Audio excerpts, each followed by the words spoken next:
Vidi Batlolone masih bersama Anda di Kompas Siang. Saudara, tim gabungan TNI Polri dan Satpol PP menertibkan atribut ormas di Tambora, Jakarta Barat.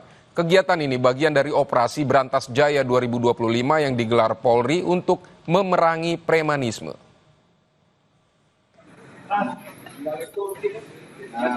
Tim gabungan mencopot satu persatu bendera dan spanduk ormas di sejumlah titik di Tambora, Jakarta Barat. Penindakan ini dilakukan agar masyarakat merasa aman dan tidak terintimidasi dengan atribut ormas. Penertiban atribut ini juga mengantisipasi potensi bentrok antar kelompok ormas.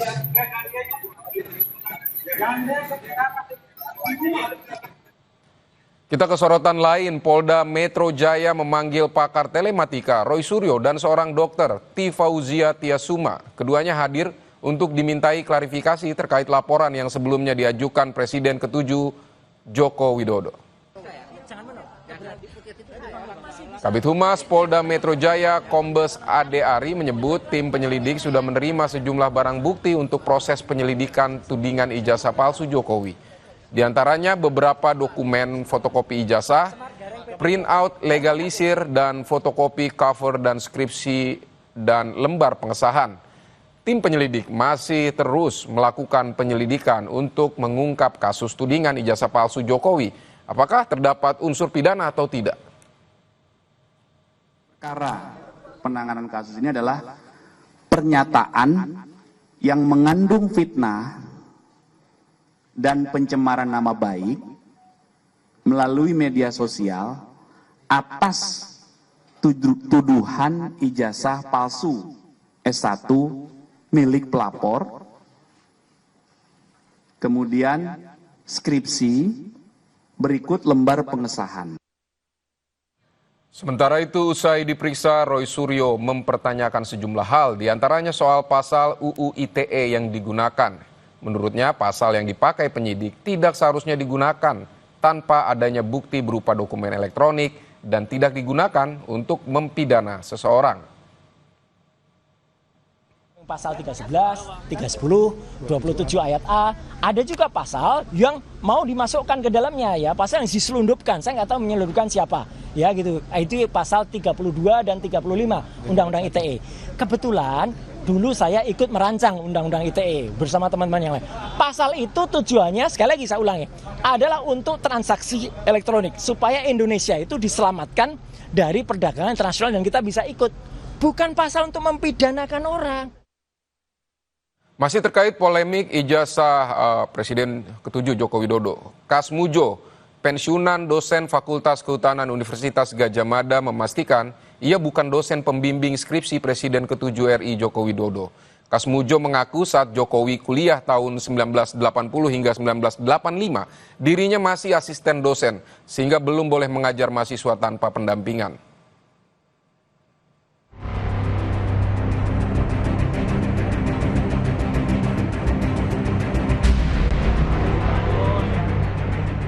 Pensiunan dosen Fakultas Kehutanan Universitas Gadjah Mada, Kasmujo, mengaku tidak tahu jika dirinya ikut digugat dalam kasus keaslian ijazah Presiden ke-7 Republik Indonesia, Joko Widodo. Kasmujo memastikan dirinya bukan dosen pembimbing skripsi Jokowi. Ia mengungkap saat Jokowi kuliah tahun 1980 hingga 1985, dirinya masih asisten dosen, sehingga belum boleh mengajar mahasiswa tanpa pendampingan. Kalau saya dengan orang-orang bilangnya, saya itu dosennya, saya gurunya. Kalau bilang yang lain-lain itu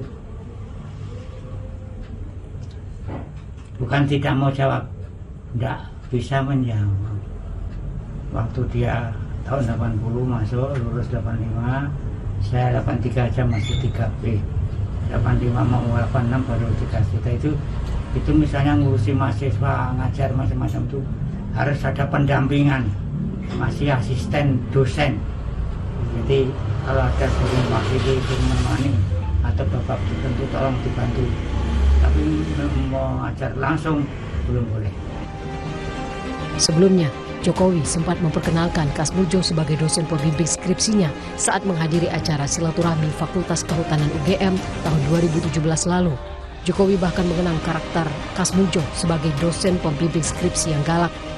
Yang pertama saya ingin menyampaikan penghargaan yang setinggi-tingginya kepada dosen pembimbing saya, Bapak Kasmujo. Tadi ada tadi, beliau itu dulu waktu membimbing saya, seingat saya galak sekali.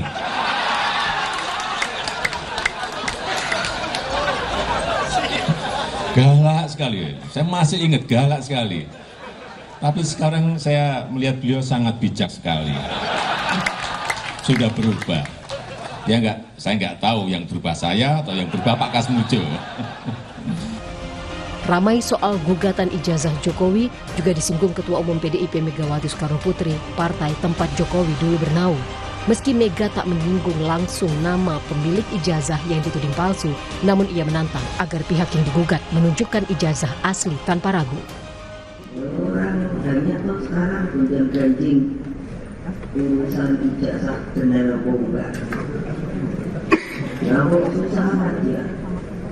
Kalau ada ijazah itu kasih aja ini ijazah saya. Itu loh. Nah, dengan demikian, nah ini kan saya pusing ya, pusing orang terus waktu saya. Polemik tudingan ijazah palsu milik Presiden ke-7 Republik Indonesia Joko Widodo turut menyeret Universitas Gadjah Mada. Seorang pria di Makassar, Sulawesi Selatan menggugat 8 orang ke Pengadilan Negeri Sleman, mulai dari rektor, dekan hingga dosen pembimbing akademik Jokowi. Sang penggugat ingin UGM membuktikan keaslian jejak akademik Jokowi di kampus. Pihak UGM mengaku siap menghadapi gugatan dan telah menyiapkan langkah hukum termasuk barang bukti yang akan dihadirkan. Tim Liputan Kompas TV. Sorotan dari ibadah haji akan kami hadirkan usai jeda. 48 orang jemaah haji di Malang, Jawa Timur terdampak sistem syarikah yang diterapkan pemerintah Arab Saudi pada tahun ini.